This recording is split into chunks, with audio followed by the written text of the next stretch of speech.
The council chamber was huge and cold. Ambassador Taemin stood in the center while hundreds of alien eyes stared at him.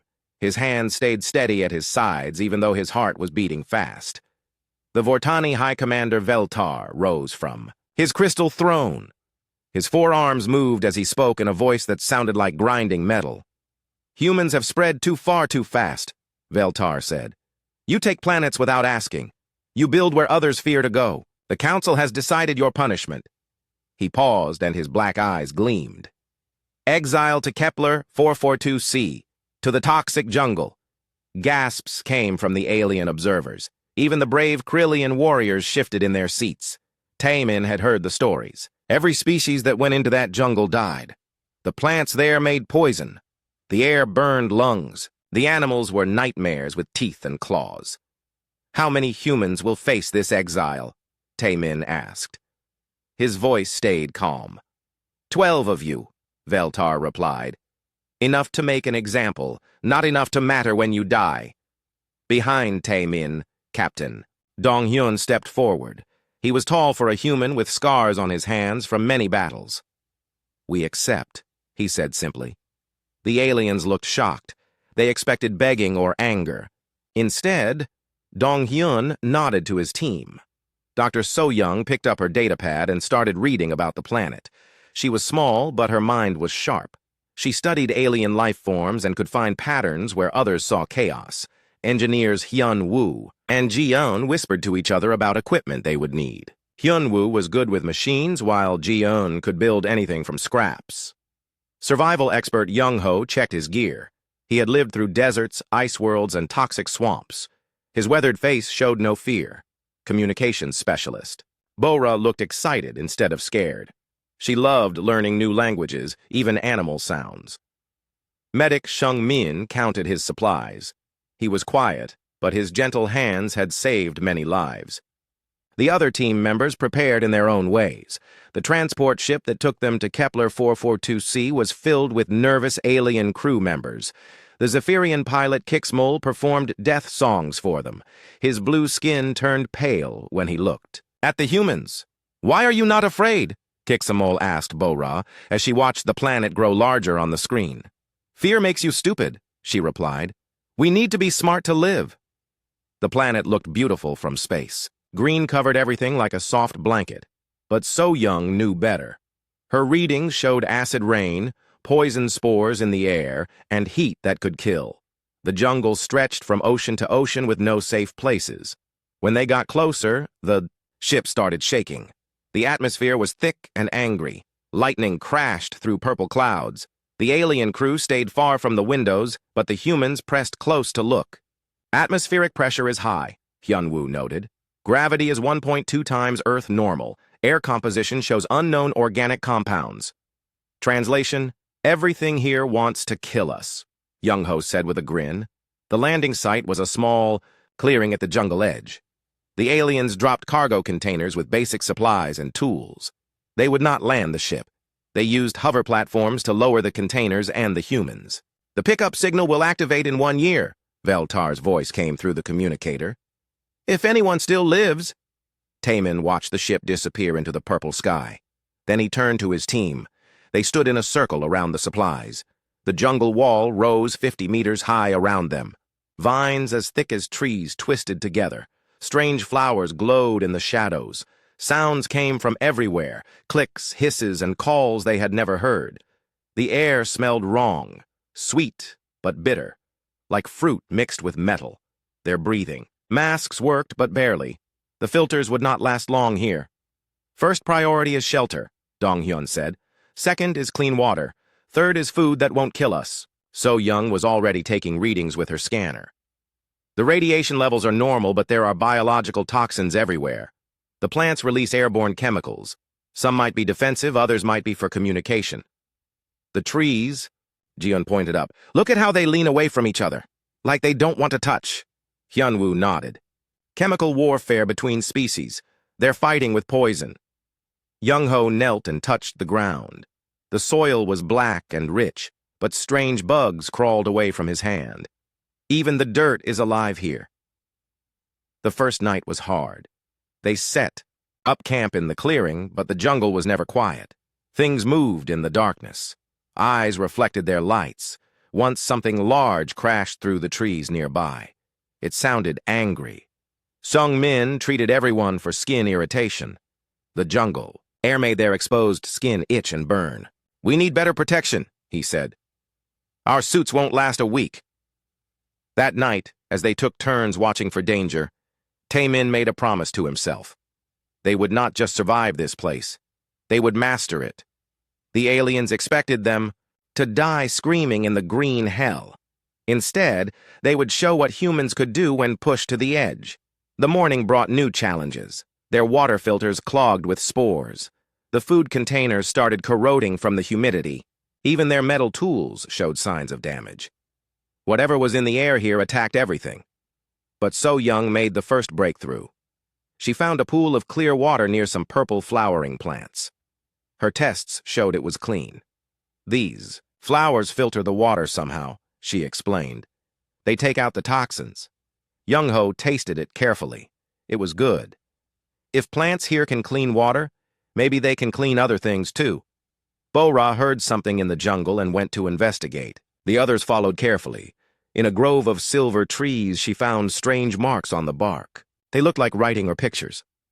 "Something intelligent lives here," she whispered. "Or something that makes tools," Hyunwoo corrected. They worked through the day, learning and adapting.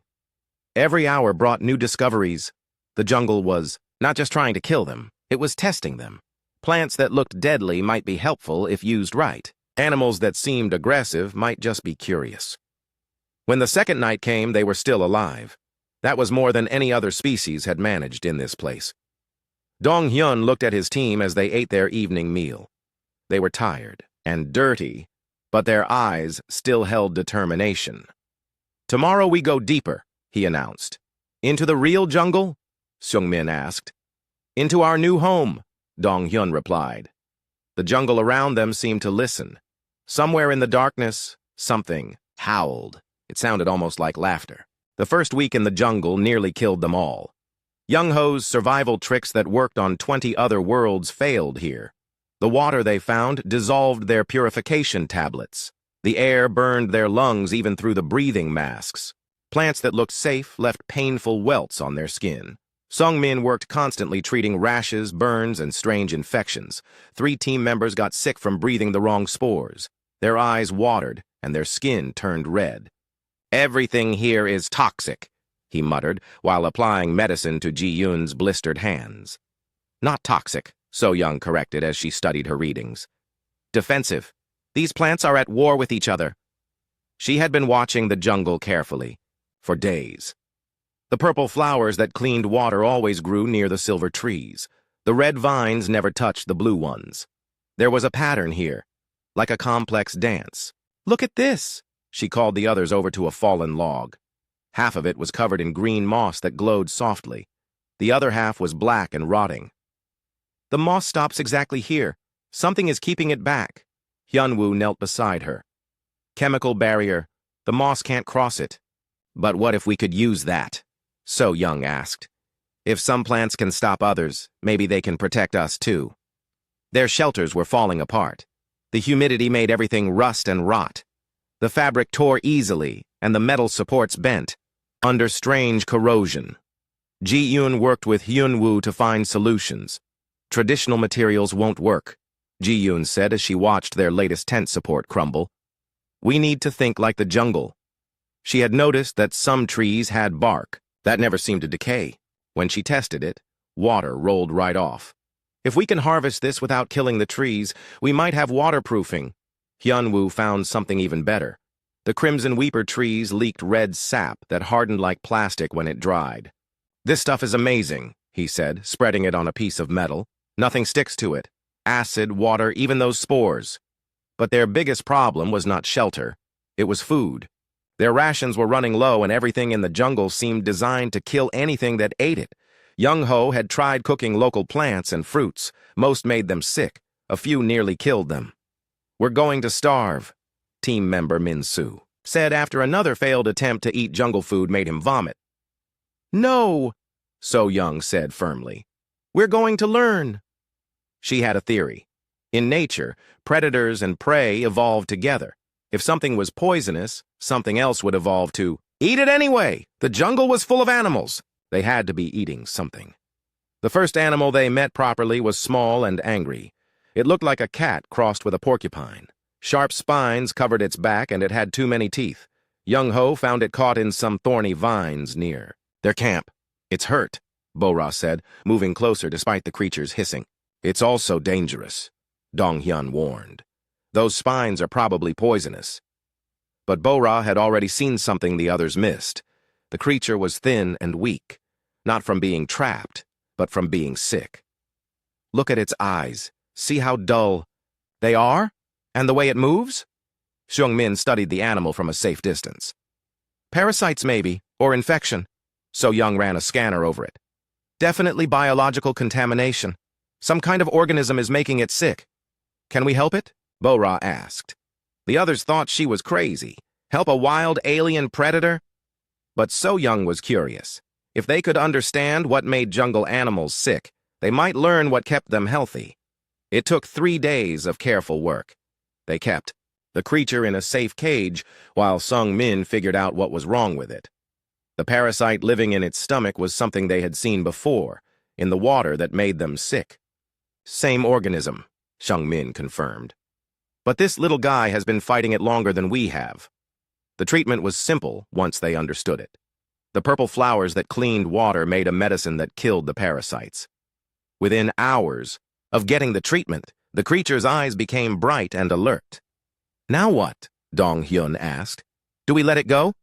They opened the cage carefully. The creature stepped out slowly. It looked at each human, then at the jungle around them. Instead of running away, it sat down and started cleaning its fur. I think it's saying thank you, Bo-Ra whispered. Over the next few days, the creature stayed near their camp. It never came close enough to touch, but it watched them constantly.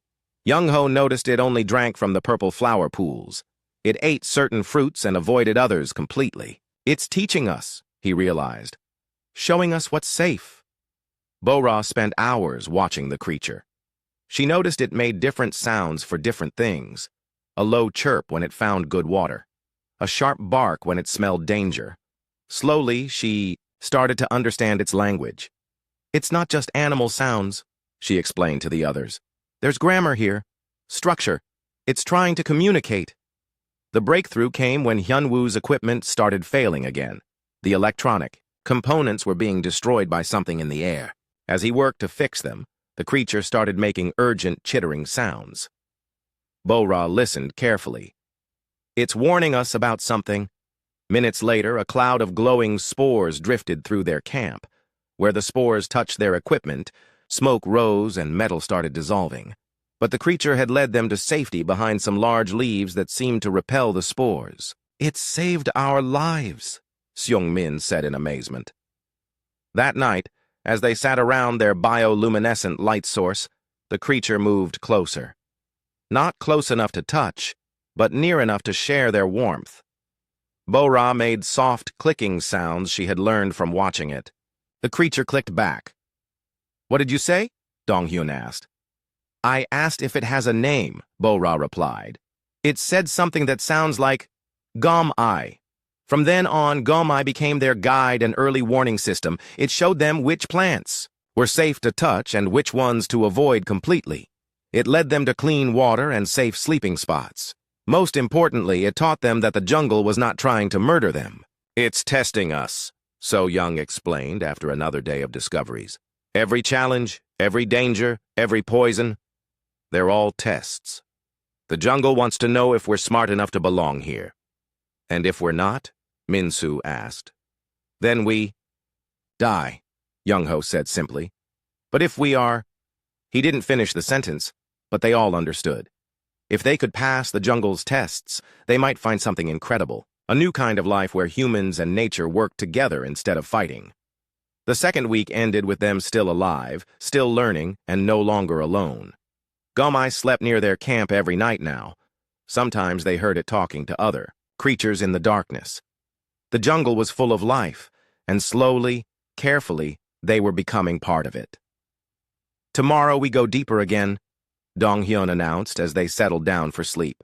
With our new friend, Bora added, smiling at Gomai. The creature looked at her with bright, intelligent eyes and made a sound that almost sounded like agreement. In the distance, something howled in response. But this time it didn't sound threatening. It sounded like an invitation. 2 months in the jungle changed everything. The humans no longer looked like the scared exiles who had been dropped at the forest edge. Their skin was tanned and tough from jungle exposure. Their movements were quiet and careful like native hunters. Most importantly, they no longer fought against the jungle. They worked with it. Seung-min had developed something amazing. By slowly exposing himself to tiny amounts of jungle toxins, his body learned to fight them. Controlled immunity, he called it, like how ancient humans dealt with snake venom. Now he could touch plants that would have killed him weeks ago. The other team members were following his careful program. So Young had mapped the jungle's chemical warfare system. She knew which plants neutralized which poisons. Her notebook was full of drawings and notes about plant relationships. It's like a huge pharmacy, she explained to Dong-hyun. Every medicine we need is here. We just have to learn the recipes. The camp had grown into something that looked more like a jungle village than a human settlement. Hyun-woo and Ji-eun had stopped, using metal and plastic. Instead, they built with living materials. Their shelters were made from tree branches that still grew and leaves that replaced themselves when they died. Biotechnology, Hyun-woo called it. Instead of fighting nature, we join it. Their tools were made from creature shells and hardened plant fibers. These bio-tools worked better than their original equipment. They bent instead of breaking. They healed small damage overnight. They even got stronger over time. Captain Dong-hyun made the decision that changed their fate. We stop being visitors, he announced one morning. We become residents. This meant learning to think like jungle creatures instead of humans. When they needed water, they followed the patterns So Young had mapped instead of using machines. When they needed shelter, they grew it instead of building it. When they needed food, they learned what the animals ate. Gomai had brought friends. First came his mate, a slightly larger female with brighter spines. Bora called her Dali because she was beautiful. Then came their young offspring, tiny copies that tumbled around the camp making soft chirping sounds. We have a pack now, Bora said happily as she watched the small creatures play. But Gomai's family was just the beginning. News of the strange humans spread through the jungle's animal network. Creatures came to investigate these odd beings, who healed the sick and shared their food. The glowworm scouts arrived first, tiny insects that could light up like stars. They nested in the humans' hair and clothes, providing light in exchange for protection. Young-ho discovered they could sense danger hours before it arrived. Their glow patterns changed to warn of different threats. Next came the boulder beetles, massive creatures the size of small cars with shells like living rock. They were gentle giants who ate the toxic fungi that could kill other animals. When they learned the humans could cure their stomach parasites, 3 of them decided to stay. Living tanks, Hyun-woo said admiringly as he watched Ji-eun ride one of the beetles. They're nearly indestructible and they can carry huge loads. The most amazing discovery came when Bora heard singing in the deep jungle, not bird songs or insect buzzes, but actual complex melodies with harmony and rhythm. She convinced the others to investigate, despite the danger. What they found changed everything they thought they knew about the jungle. In a clearing filled with crystal formations, enormous snake-like creatures performed what could only be called a concert. They were beautiful, with scales that shifted color and bodies longer than trains. Their songs created vibrations that made the crystals glow. They're intelligent, So Young whispered as they watched from hiding. This isn't animal behavior. This is art. The creatures noticed them eventually. Instead of attacking, they stopped, singing and watched the humans with huge golden eyes. The largest one, easily 50 meters long, slithered closer. Its head was bigger than their entire shelter. Bora stepped forward despite the others' protests. She had been learning the music patterns. Carefully, she hummed one of the simpler melodies she had heard. The giant serpent tilted its massive head like a curious dog. Then it sang back to her. a gentle melody that made the ground vibrate softly. Other serpents joined in, creating a welcome song that brought tears to Bo-Ra's eyes. "They're greeting us," she said in wonder. "They want to know who we are." Communication with the singing serpents was slow but incredible. They spoke through music, emotion, and ultrasonic frequencies that human ears could barely hear. Bo-Ra spent days learning their language with help from her translation equipment. The serpents revealed that they had been watching the humans since their arrival. Every species in the jungle had been reporting to them. The verdict was unanimous. The humans were different from other aliens who had tried to survive here. "Other species fight," Bo-Ra translated as best she could.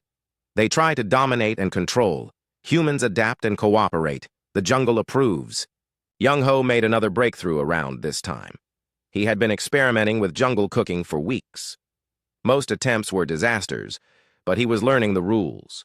Certain combinations of plants neutralized each other's poisons. Some fruits became delicious when prepared with specific leaves.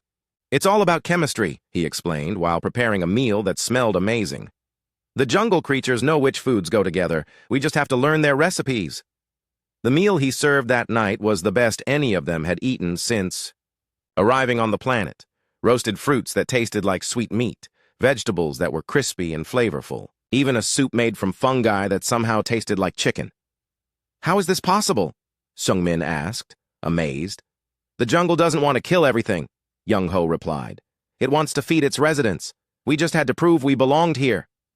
Tae-min, who had been quiet for weeks while adjusting to their new life, finally spoke about what he had learned. "This planet isn't just a jungle. It's a test. Maybe the smartest test any species has ever created." "What kind of test?" Dong-hyun asked. "A test to see if a species can grow beyond conquest and control. Can they learn to cooperate instead of dominate? Can they become part of something bigger instead of trying to own it?" The evidence was everywhere around them. Their bio-tools worked because they partnered with living organisms. Their immunity system worked because they learned from jungle creatures. Their food was delicious because they followed nature's recipes instead of imposing their own. Even their pets were partners, not possessions. Gamai and his family stayed because they chose to. The glowworm scouts provided light because they got protection in return. The boulder beetles carried heavy loads because the humans cured their sicknesses. As the third month began, the humans realized they had stopped counting days until their rescue. The jungle had become home in a way that no planet ever had before. They were no longer human exiles surviving in a hostile environment. They were residents of a living world that had accepted them as family. "What happens when the rescue ship comes?" Min-soo asked one evening as they sat around their bioluminescent campfire. "We tell them we're staying," Dong-yun replied without hesitation. "But what if they won't let us?" Ji-eun wondered. Tae-min smiled as he watched Gomi's children play with the young boulder beetles. "Then we'll have to convince them that this is where we belong." In the distance, the singing serpents began their evening concert. The melody was welcoming and peaceful, like a lullaby for the jungle's newest children.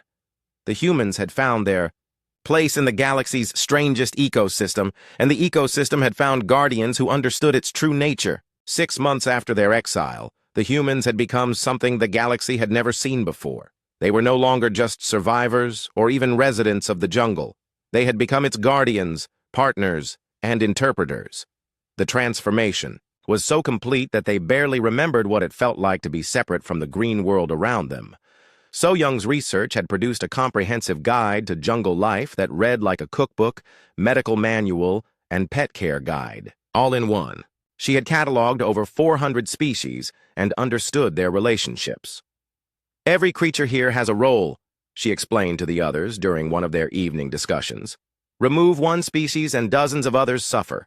It's the most complex ecosystem I've ever studied." Her notebook contained remedies for diseases that plagued species across the galaxy. The purple flowers that cleaned water could cure a dozen different infections. Tree sap from the crystal bark trees could heal wounds instantly. Fungi from the deep caves could treat genetic disorders that standard medicine considered incurable. The human settlement had evolved into something that would amaze any xenobiologist. It was impossible to tell where technology ended and nature began. Their homes were living structures that grew and adapted. walls made of woven vines that strengthened themselves over time, roofs of giant leaves that shed rain and collected fresh water, floors of compressed moss that stayed clean and comfortable. Hyunwoo and Ji-eun had become master bioengineers. Their tools were works of art that improved with use, cutting implements made from creature teeth that stayed sharp forever, ropes woven from plant fibers that could support massive weights, containers grown from gourds that kept food fresh for weeks. "We're not using nature," Hyunwoo explained to a fascinated So Young. "We're cooperating with it. These tools want to work well, because we take care of the organisms that make them." Their technology had surpassed anything they had brought from the outside galaxy. Communication devices that used fungal networks to send messages across vast distances, power sources that drew energy from the jungle's own electrical field, vehicles that were actually domesticated creatures eager to carry their human partners. The human menagerie had grown into a small zoo of incredible creatures. Gomi's pack now numbered 12 individuals, each with their own personality and skills. Some were scouts who explored new areas. Others were guards who watched for danger. A few were teachers who helped train the newest additions to their extended family. The boulder beetles had multiplied too. 5 adults now lived with the humans permanently, along with their offspring. The baby beetles were playful and curious, following the humans around like huge metallic puppies. They provided transportation, heavy lifting, and protection from the few creatures in the jungle that were genuinely dangerous. Bora had become fluent in dozens of animal languages. She could speak with the singing serpents in complex musical phrases. She understood the chemical communication of the scent spiders. She even learned the sign language of the silent stalkers, predators so quiet they had evolved to hunt without making any sound at all. "Each species has its own culture," she told the others. "The serpents are philosophers who think about big questions. The spiders are engineers who build incredible structures. The stalkers are poets who express themselves through movement." Her greatest achievement was establishing the first interspecies council in galactic history. Representatives from 12 different jungle species met regularly to discuss territory, resources, and mutual protection. Humans served as translators and mediators, helping resolve conflicts that might have led to ecosystem collapse. Sung Min had revolutionized medicine by combining human knowledge with jungle wisdom. His treatments worked faster and better than anything in the galactic standard medical database. Broken bones healed in days instead of weeks. Infections cleared in hours instead of months. Even age-related illnesses could be slowed or reversed. "The jungle has been practicing medicine for millions of years," he explained while treating a glowworm scout's injured wing. "We just had to learn its methods." His clinic had become a pilgrimage site for injured creatures from across the jungle. Animals would travel for days to receive treatment from the strange healer who could cure things that had puzzled them for generations. Young Ho had become a celebrity chef whose restaurants would have earned the highest ratings on any civilized world. His meals combined flavors that should not have worked together but somehow created perfect harmony. Sweet fruits that enhanced the taste of bitter vegetables. Spicy roots that made bland proteins delicious. Aromatic herbs that made every dish smell like paradise. "Cooking is chemistry," he said while preparing a feast for visiting singing serpents. "The jungle taught me recipes that use molecular interactions I never imagined." His kitchen was a living laboratory where ingredients grew while he worked. Spice plants that adjusted their flavor based on what they were paired with. Fruit trees that ripened their produce exactly when it was needed. Even salt deposits that formed crystal patterns to match the beauty of each dish. But their greatest achievement was not technological or culinary. It was diplomatic. The humans had proven that intelligent species could integrate into nature without destroying it. They had shown that cooperation was more powerful than conquest. Tai Min spent his days documenting their discoveries and preparing reports that would revolutionize galactic civilization. "We're not just surviving," he wrote in his journal. "We're pioneering a new way of life that could save every planet in the galaxy." His diplomatic training told him that their success would threaten established power structures. Species built their empires on the idea that intelligence meant domination over nature. The humans had proven this was not only wrong, but inefficient. When the rescue signal finally activated, none of them wanted to answer it. The approaching ship represented their old life of metal walls and artificial environments. Here in the jungle, they breathed living air and drank water that sparkled with beneficial microorganisms. "We have to face this," Dong-hyun said during their final team meeting before the rescue ship arrived. "The galaxy needs to know what we've learned." "What if they try to force us to leave?" Min-soo asked. "Then they'll learn something about humans they didn't expect," Young-ho replied with a grin. Preparation for the visitors became a community effort. The singing serpents composed welcome songs. The boulder beetles polished their shells until they gleamed. Even the tiny glowworm scouts practiced their light patterns to create a spectacular display. The jungle itself seemed to be getting ready. Flowers bloomed more brightly. The air smelled sweeter. Bioluminescent displays appeared in plants that had never shown lights before. It was as if the entire ecosystem wanted to make a good impression on the galaxy's representatives. "They're not just rescuing us," Bora observed as she watched the preparations. "They're meeting our new civilization." On the final night before the ship's arrival, the humans gathered with their extended family around a massive bonfire made of phosphorescent fungi. The singing serpents performed their most beautiful melodies. Young-ho served a banquet that included dishes from every edible species in the jungle. As they ate and listened to the music, each human reflected on their transformation. 6 months ago, they had been exiles facing certain death. Now they were ambassadors for a new kind of life that could change the galaxy forever. "Tomorrow we show them what humans really are," Taemin said as the evening wound down. "What's that?" Seungmin asked. "Adapters," Dong-hyun replied. "We don't conquer worlds, we join them." Above them, the jungle canopy sparkled with thousands of bioluminescent creatures celebrating the dawn of a new era in galactic history. The rescue ship descended through purple clouds, expecting to find bones and wreckage. Instead, the crew saw something impossible. In the heart of the deadly jungle, lights twinkled like a small city. Music drifted up through the canopy, complex melodies that no human throat could produce. The ship's sensors detected massive life forms, moving peacefully among smaller ones in patterns that suggested organization rather than chaos. Captain Vextar of the Krillian Space Navy commanded this mission personally. He had come to collect human remains and file the official death report. His 4 eyes widened as his scanner operator reported the impossible readings. "Sir, I'm detecting 12 human life signs, all healthy, all active." "Impossible," Vextar growled. "Run the scan again." The second scan confirmed the first. Not only were the humans alive, they appeared to be thriving. Their life signs showed perfect health, enhanced immune systems, and stress levels lower than most vacation resort guests. The landing party included medical teams, xenobiologists, and mourning specialists. They wore full environmental suits and carried enough firepower to fight off any jungle predators. What they found when they landed made several of them question their sanity. Captain Dong-hyun walked out of the jungle to greet them. He wore clothes made from plant fibers that seemed to shift color in the dappled sunlight. His skin was tanned and healthy.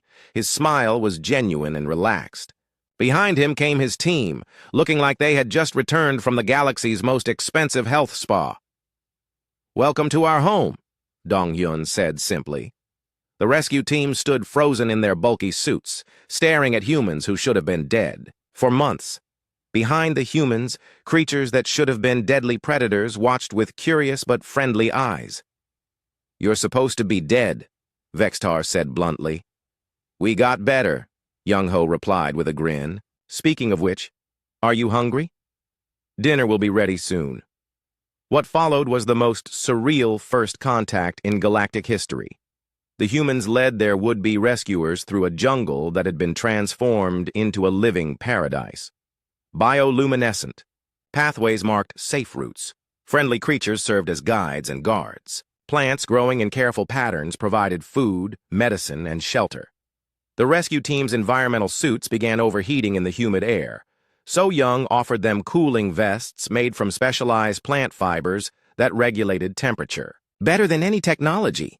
When they hesitantly accepted, they discovered the vests were more comfortable than their own equipment. "How is this possible?"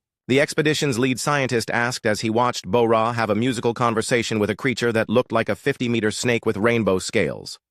"We learned to listen," Bo-Ra replied during a pause in her serpentine dialogue. "The jungle has been trying to talk to visitors for millions of years. We were the first ones to answer." The dinner that night broke every rule of xenobiology and diplomacy. Young-Ho served a 7-course meal prepared entirely from ingredients that should have been lethal. Each dish was more delicious than the last. The alien rescue team ate cautiously, at first then with growing amazement. "This fruit could kill a Krillian warrior," Vextar said, holding up a slice of what looked like purple melon. "Only if you eat it wrong," Young-Ho explained. "Prepare it with these herbs and it becomes the safest food in the galaxy. Plus, it cures 3 different genetic disorders." Seung-min demonstrated by treating the expedition medic's chronic joint pain with a simple paste made from common jungle plants. The medic's pain disappeared within minutes, replaced by flexibility he had not felt in years. "Our medical equipment can't do that," he whispered in amazement. "Your medical equipment fights against biology," Seung-min replied. "We learned to work with it instead." The real shock came when the Vortani High Commander Veltar arrived personally. He descended from his flagship expecting to oversee the cleanup of a failed execution. Instead, he found Hyun-woo and Ji-yoon offering to upgrade his ship's environmental systems with biotechnology that would make space travel more comfortable and efficient. "You were supposed to die in agony," Veltar stated, his 4 arms crossed in confusion. "We tried that for the first week," Taemin replied diplomatically. "It didn't work out, so we tried cooperation instead. Much better results." Ambassador Taemin had prepared for this moment carefully. He presented the alien dignitaries with gifts that would revolutionize galactic civilization, medicines that could cure diseases considered incurable, biotechnologies that were more efficient than anything in the galactic database. Most importantly, he offered them something no species had ever achieved: a sustainable partnership with the planetary ecosystem. "The jungle isn't just habitable," he explained during the formal presentation. "It's been waiting for a species capable of true symbiosis. You tried to punish us with exile. Instead, you gave us the greatest gift in galactic history." The evidence was overwhelming. The humans had not conquered the jungle. They had been adopted by it. Every creature in their expanded family had chosen to stay. Every biotechnology they used was a cooperative effort with living organisms. They had created the first truly sustainable civilization any species had ever achieved. Bo-Ra's translation work allowed the alien visitors to communicate directly with the jungle's intelligent species for the first time. The singing serpents performed welcome concerts that brought tears to hardened warriors' eyes. The smaller creatures demonstrated their willingness to cooperate with any species that showed respect for their home. "They want to meet the rest of the galaxy," Bo-Ra, translated as a massive serpent, sang a complex melody. "They're curious about other worlds and other forms of life. They offer friendship to any species willing to learn cooperation instead of conquest." The implications were staggering. This single planet could provide medical advances, technological innovations, and agricultural techniques that would benefit every species in the galaxy, but only if those species proved they could work with nature instead of against it. Some of the alien visitors were skeptical. A few were hostile. They had built their civilizations on the principle that intelligence meant domination over the natural world. The humans had proven this principle was not only wrong, but wasteful. Young-Ho settled one argument by serving roasted thorn-wing steaks to a group of doubters. The meat was tender and flavorful, despite coming from creatures that were supposedly inedible killers. "How do you hunt them?" a Zephyrian warrior asked. "We don't hunt them," Young-Ho replied. "We ask them politely. They're quite reasonable once you learn their language." As if to prove his point, a family of thorn-wings approached the dinner gathering. Instead of attacking, they performed what was clearly a greeting dance before settling down near the fire, like oversized cats. The final demonstration came when Gomai and his pack playfully chased some of the alien visitors. What should have been a terrifying encounter became a game of tag. The creatures that were supposed to be deadly predators acted like friendly dogs wanting to play. "This changes everything," the expedition's chief diplomat whispered to his aide. "Everything," the aide agreed. The rescue mission had become a first contact scenario with implications that would reshape galactic politics. The humans had not just survived their exile, They had evolved beyond it. They had become ambassadors for a new kind of civilization based on cooperation instead of conquest. As the formal presentations concluded, Tai Min made his final statement to the assembled alien dignitaries. Bioluminescent vines provided the lighting while singing serpents added harmonic background music. The scene was both primitive and incredibly advanced, natural and highly sophisticated. "Thank you for the exile," he said with complete sincerity. "You tried to punish us by sending us to die in hell. Instead, you helped us find our true home and our real family. Our new friends would like to meet your civilizations properly, preferably over dinner." The message was clear. Humanity had passed the jungle's test and gained something no other species possessed, a true partnership with nature itself. They offered to share this gift with the galaxy, but only on terms of mutual respect and cooperation. The rescue ships left that night with empty cargo holds but full databases. They carried no human refugees because the humans had chosen to stay. Instead, they carried invitations to the galaxy's first interplanetary, interspecies cooperative civilization.